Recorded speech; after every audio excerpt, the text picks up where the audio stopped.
شخص کہتا ہے کہ میں مکہ گیا اور اس زمانے میں مکہ میں وبا پھیلی ہوئی تھی اور میں بھی مریض ہو گیا، کوئی تھا نہیں میرا جاننے والا، تو مکے سے باہر نکلنے نہیں دیا۔ تو حدیث بھی ہے کہ اگر کسی جگہ وبا پھیل جائے تو اسے باہر نہ نکلو تاکہ وبا دوسری جگہوں پہ نہ پھیلے، وہیں ختم ہو جائے۔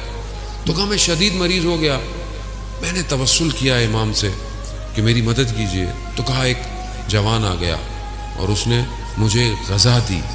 میں نے کہا میں کھا نہیں سکتا، تو کہا انہوں نے اپنے ہاتھوں مبارک سے اس لقمے کو میرے جو ہے وہ دہان میں ڈالا، تو میں نے دیکھا کہ میرے اندر طاقت آئی، تو میں ٹھیک ہوا۔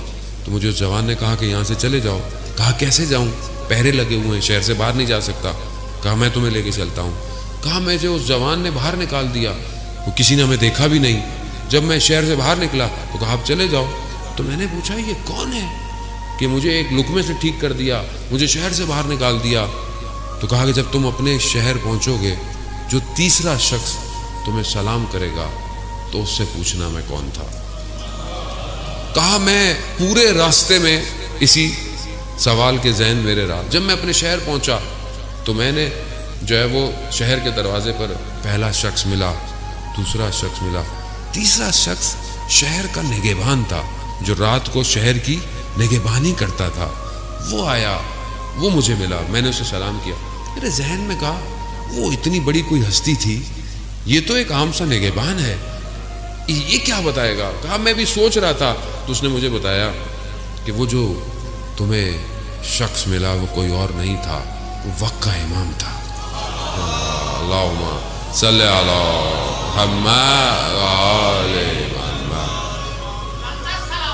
اللہم صلی علی محمد وآل محمد،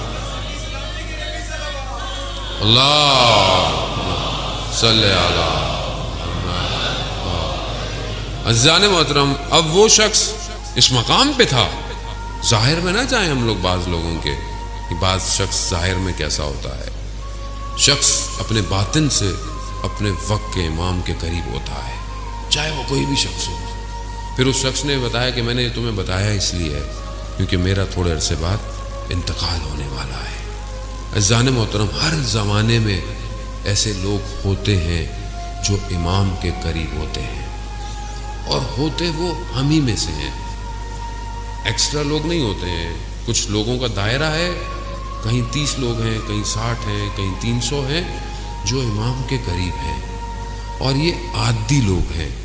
جب ایک کا انتقال ہوتا ہے تو دوسرا ان کی جگہ آ کے لیتا ہے۔ شرط یہ ہے کہ اپنے آپ کو اس قابل کیا ہو کہ امام اس کا انتخاب کرے۔ ہم آج اپنی زندگی میں دیکھیں کہ آج ہماری زندگی میں کیا چیز امپورٹنٹ ہے؟